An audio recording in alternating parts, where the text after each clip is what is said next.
Big one today. We're going to be talking about approval seeking, why you should be seeking more, causes for it, what it does, why you should avoid it, why you should be aware of it. It's the weakest state you could possibly be in when talking to anyone, right? So, what causes it? How can we prove ourselves to a point in that we can attract all that we desire? New format. It's intriguing how attraction and repulsion can be so closely linked, right? As humans are wired to function in a way that seems completely illogical in today's current environment. There are times we can prefer something different over, what we would prefer based on just how it is that information was delivered to us. This is basically branding, right? We'd prefer to buy a product from somebody that's more confident, more outgoing than somebody who we don't feel that we can trust, right? And that kind of hits the nail on the head, right? As to somebody that's not confident, right? We are wired in a certain way to not trust them for whatever reason. Right, we'll get into that more towards the end of why we don't trust people that don't elicit confidence, right? It is quite illogical that we think the way that we do. People are based this way. People are wired this way. They're based for certain reasons. What environment was it that we were under that made it so that this was an evolutionary trait that humans developed? Do you understand? So, the dichotomy is especially apparent in interpersonal interactions, whether it be in relationships, friendships, or business. We're naturally drawn to individuals who are self-assured, confident, and have a firm belief in themselves. Their values and value propositions. Conversely, we're repelled by those who seek constant validation or approval, right? So that just builds on the point. In personal relationships, for example, we all want to be with somebody who is secure in themselves and confident in their abilities. Being with somebody who is constantly seeking our approval can evoke a sense of repulsion to make us believe that we can do better.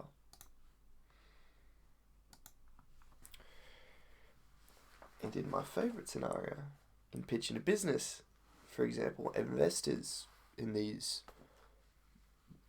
businesses would be seeking somebody who's front running the business, right, that isn't seeking their approval, right? Perfect scenario. I guess in the scenario where they're, seeking approval, the founder, they are essentially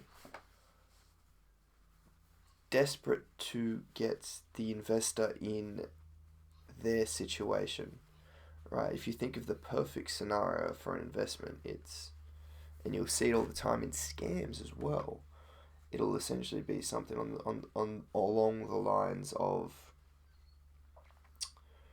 you're lucky to have this opportunity. It's gonna, it's only gonna be here for a certain amount of time, right? FOMO, of course, but FOMO is, we're wired that way, right? Because confident people elicit FOMO, and I guess the difficulty comes in when people realize that we are wired this way and take advantage of that.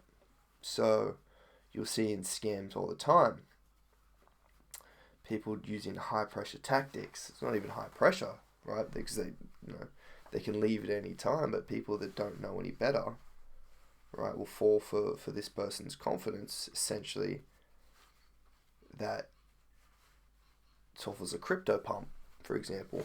It's, well, I know what I'm doing. You can see all the success that's going on behind me. You're lucky to be a part of this, and that I've given you some amount of opportunity, and now's your chance to jump on board. However, I don't need you to whatever extent, right? No scam would work if they were constantly looking for validation from the other party. And that's the same in pitching a business, right? I'm investing money into your business, right? I'm taking a chance on you. The dynamic of this conversation better not be you hopelessly trying to get me to believe you. You should hold at your heart that your belief in your business is going to be successful, and I would invest in that if you made me believe that, right? But you always got to have to be prepared to walk away from situations, and if you aren't prepared to do that, you're always going to be weaker for that, right? I think it was in Donald Trump's book where he said, if you're not prepared to walk away, you can't negotiate. And it's essential, right? You got to know that there's better opportunities everywhere, and if you're locked into a certain opportunity and that you feel you need that opportunity, well, depending on the opportunity, you can scare off the opportunity by way of not having any other option. For example, I was in a startup community yesterday, and these people were talking to investors. So these are founders talking to investors, and they spent the whole time complaining about some other investor who was going to invest and didn't invest, and whinging about that the whole time to investors. Nothing about their company, right? All the investors walk away with is, oh, so those other investors didn't want to invest in them. They're complaining about that. Like, if you had to complain about it for whatever reason, shouldn't it be, and to add to that, they were saying that, oh, money's tight, basically harping on that they're in a bad situation and they need money. And while investors generally don't want to hear that, right? They want to hear that everything's fine and it's their opportunity to jump in on this, and that their money is just a means to propel the company to whatever extent that may be, right? So I consider this next point here is me just breaking down FOMO, right? They want somebody who has an air of self-assurance and that it's their opportunity to jump in on this, business opportunity, and they're lucky and fortunate to be in that position, right?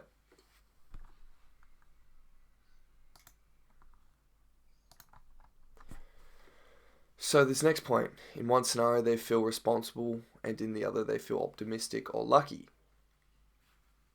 right?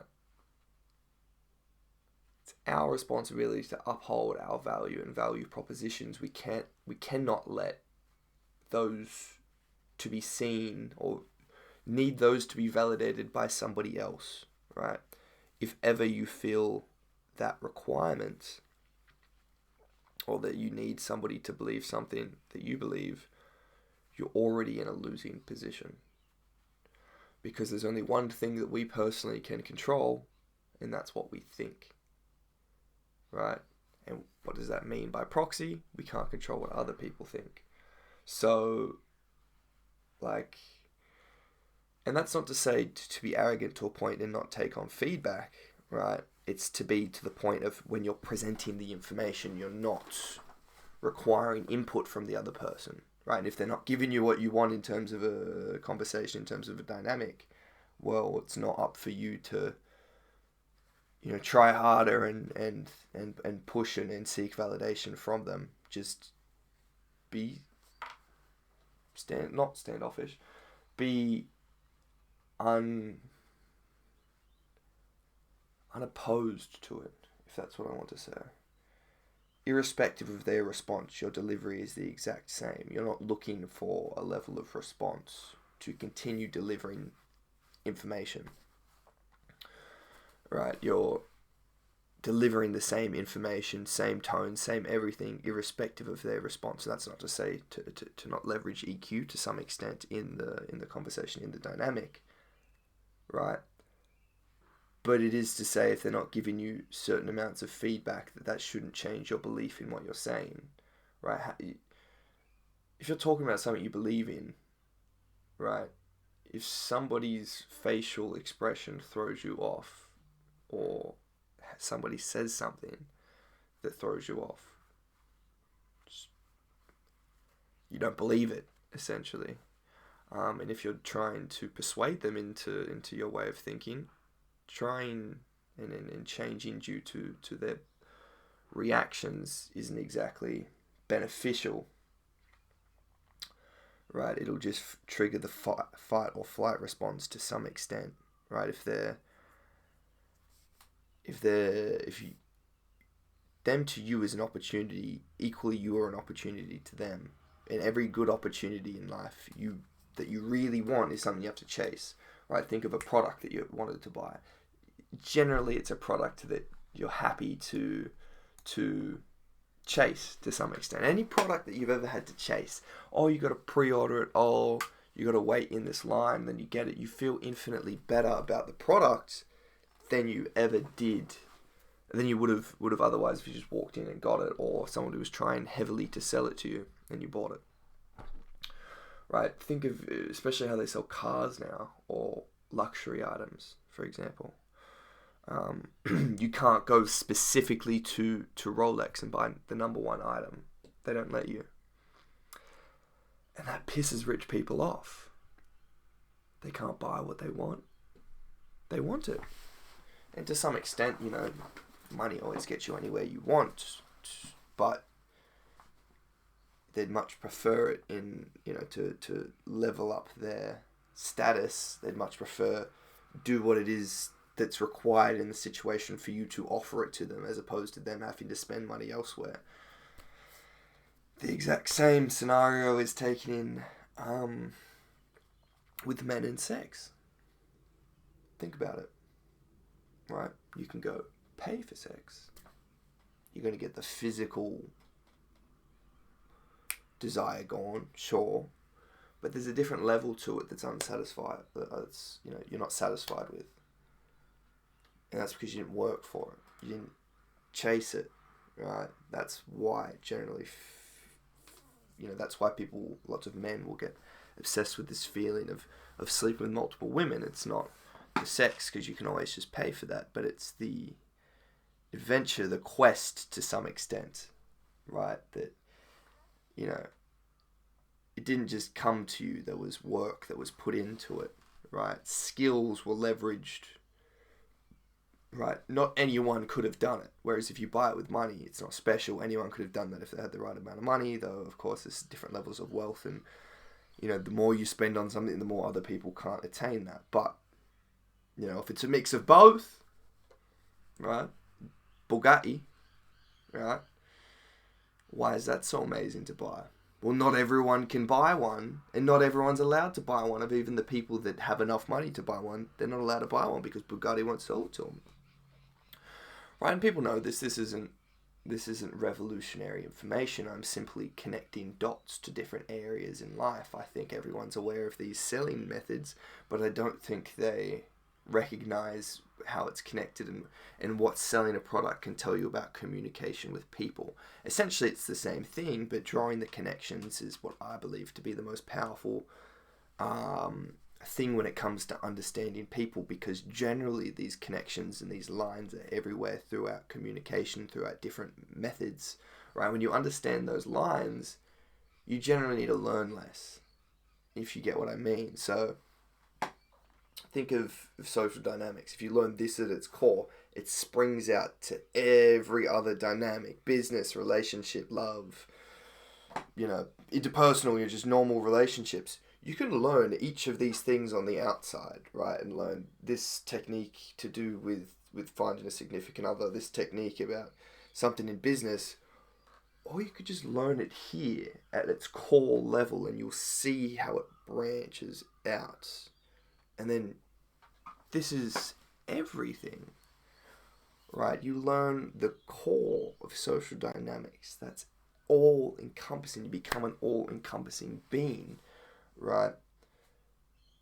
That's powerful, right? If you're a guy, for example, and I can only speak from the perspective of a man, so that's how I'll speak, right? You can, in one day, right, go from waking up with your kid, you have a lovely relationship with your kid, you have fun, blah, blah, blah, your wife, beautiful relationship, you know exactly how to treat her, you know what she wants, you know how to communicate with her, you know how to resolve conflict, right? You're perfect. And that same skill set somehow carries over completely to business, right? In having good team dynamics, in leading teams, in leading companies, in leading businesses, right? Any customers that have issues, you know how to solve them, you know how to communicate to a point and say, look, you know, that's a terrible situation. I'm sorry you have to deal with that. We're going to do all we can, take as much responsibility as you can, irrespective of, you know, who's at fault to whatever extent, but simultaneously lay down the frames that you need them to fall under, and setting expectations, right? So you can say, oh, I'm sorry our product did this on you, but you should expect this going forward. For example, if they're testing something out, if they're testing out a product that's not ready yet, and it's a nice to have part of your offering, and they generally didn't pay for it, they don't really have a right to complain to some extent. It was a nice to have, they knew that. But if you are under the frame and accept their frame of, you delivered this to me, it doesn't work, well, you're going to be unacceptable. You're going to be unhappy.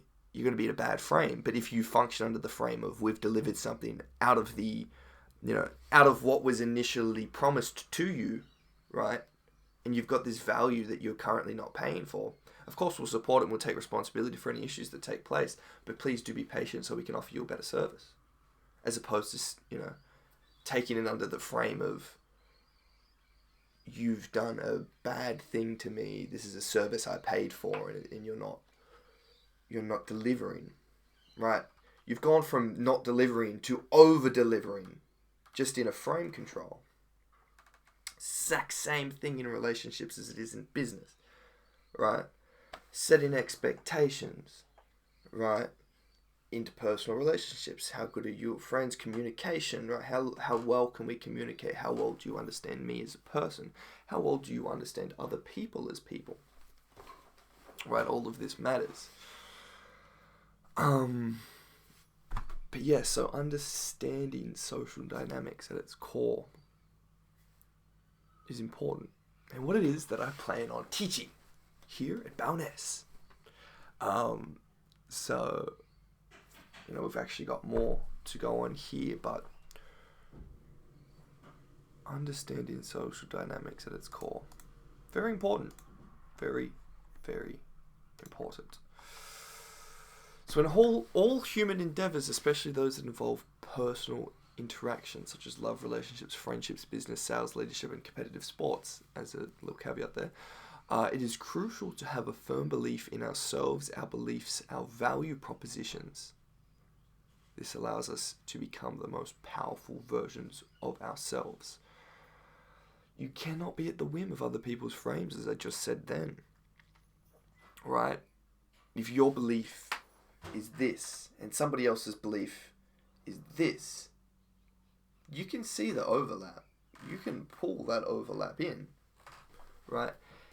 And if your frame is of a weaker set, a weaker frame than the person you're hoping to persuade, well, one frame gives out. Right, the interesting thing with frames is it's not, you know, my frame's here, your frame's there, and we end up in the middle. We end up in either extreme. We function under those environments. And this is where the power of being able to walk away comes in. You can't control the frame if you're not able to walk away. And that's not to say walk away in a very...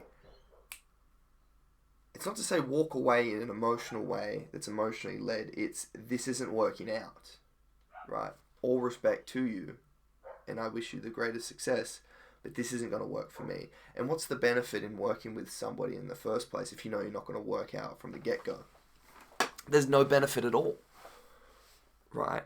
So, you know, you set that firm belief in your heart, in your soul, right? And you set very critical, very important criteria for those people that, one, you do business with, or just anything that comes into your life. If you have firm expectations, right, in that, you have the strongest frame, because you're always happy to walk away from whichever situation because you know what it is that you want. You set out that expectation in your mind and you're happy right? To walk away from any situation if they don't appease those set criteria. And I believe you need to build yourself as a man to a certain level to have those expectations of people. But that's not to say you don't have a certain level throughout your life, right? If you don't have these expectations on people, you know, you're going to let drug addicts, manipulators, all of these bad people into your lives. You know, and some people will call it selfish to whatever extent, but, you know, me not having druggers as friends is, you know, selfish, sure.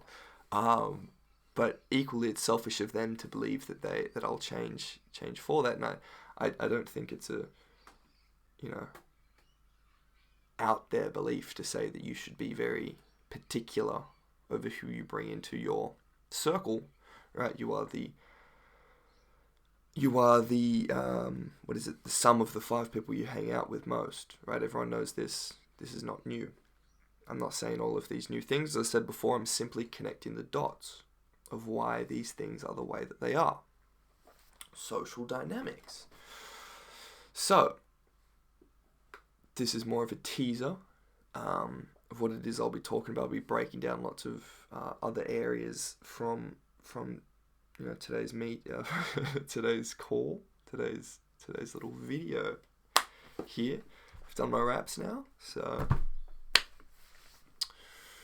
yeah, thank you for watching and subscribe and like the video.